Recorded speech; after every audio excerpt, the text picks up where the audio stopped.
Hello, everyone. This is a brief overview of therapeutic approaches I use.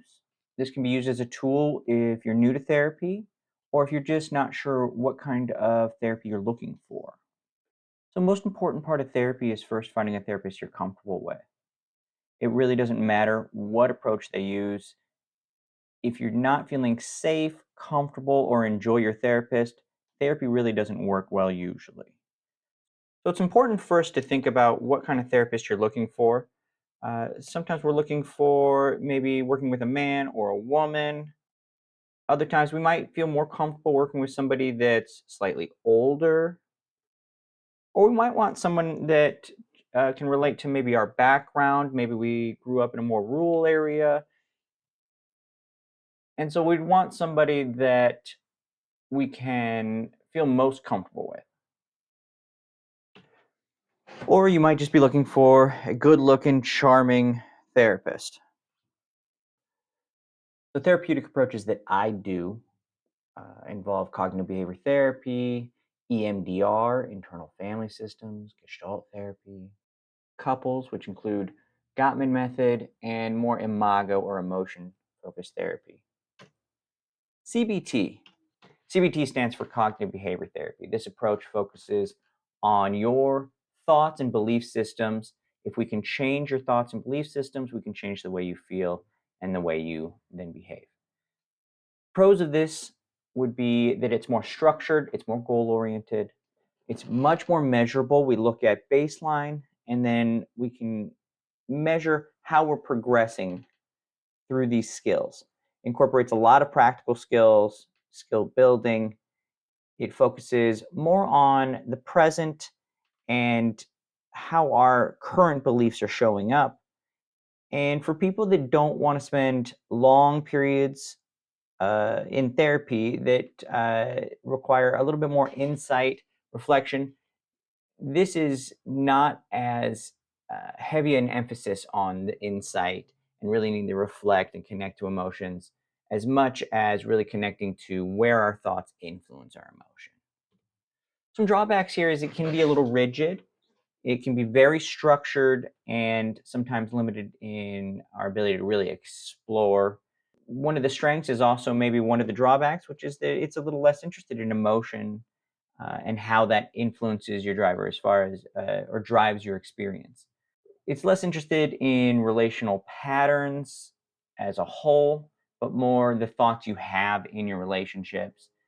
And it's not ideal for more extensive process driven work. Skill building.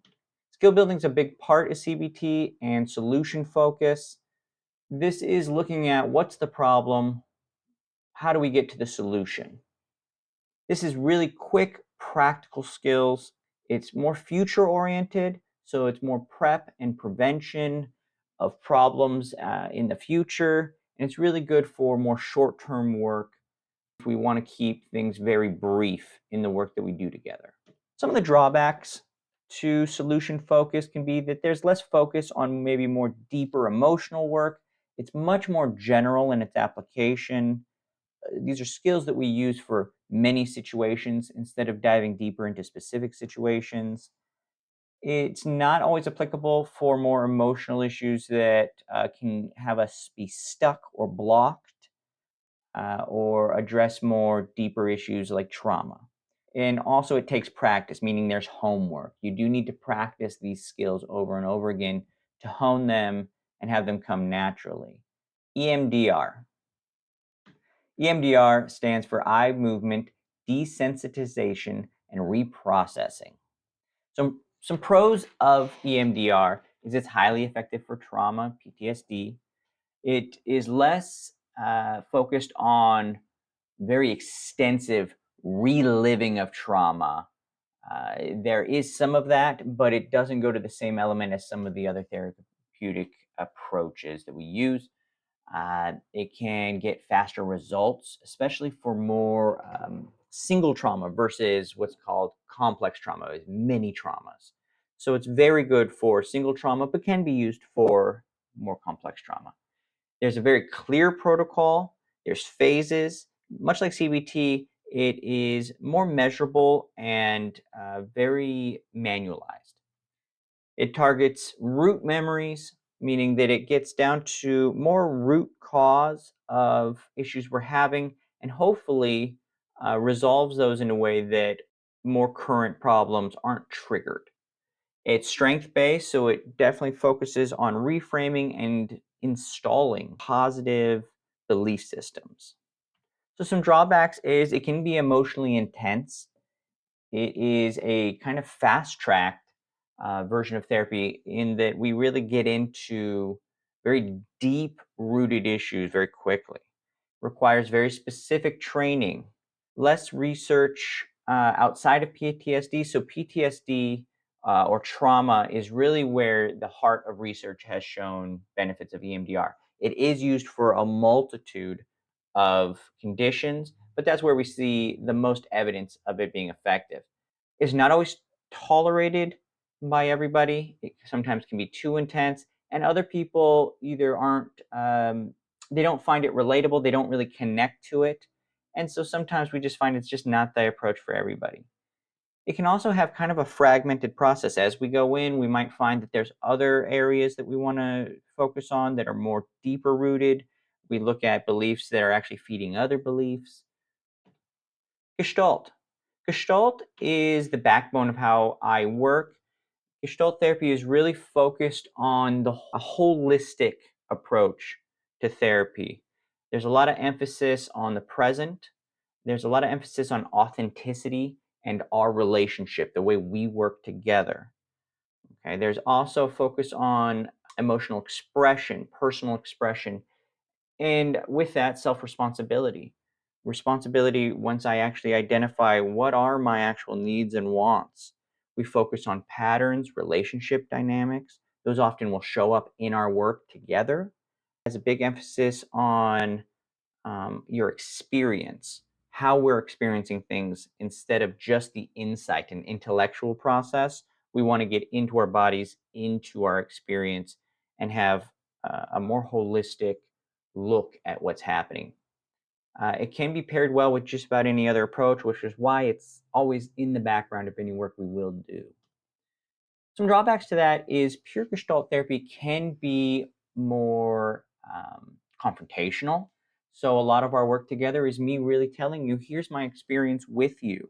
And sometimes that experience might trigger you because you've heard that experience before, or it's insulting or it's hurtful. And then we process that together. I have a commitment to staying in this conversation with you. It's more emotionally intense. So there is a big emphasis on your experience and connecting to your emotions. It's less structured and it's more explorative. So this can be difficult for some clients that want things more concrete. This is very open, and we are kind of exploring our experiences together. IFS. IFS stands for Internal Family Systems. This is an approach that looks at the internal parts of our brain. And we're looking at parts that protect us and parts that have been hurt and learning to unblend them, take them apart, and have a better relationship and understanding of how these parts relate and what their functions are. Some of the pros of this would be that it's non pathologizing. We're not looking at what's wrong with you, but really looking at how all these parts are trying to serve a function and redirect those functions to something that's more adaptive. Really, a very wide range of issues can be applied with IFS. It addresses more inner conflict stuck cycles where we have internal conflicts that keep us from kind of making movement in our life, building compassion for ourselves. It allows more insight and more emotional awareness. Some drawbacks to this is it also can feel a little more abstract, a little confusing at first to people when they explore these different parts. It does require more awareness. It does require patience as we work. It requires a trained therapist, a therapist that knows how to work in IFS.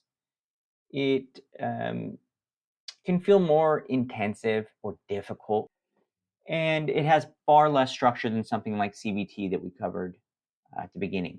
So now we're looking at approaches used for couples. This is Gottman. Gottman is a method that really focuses on research-based methods.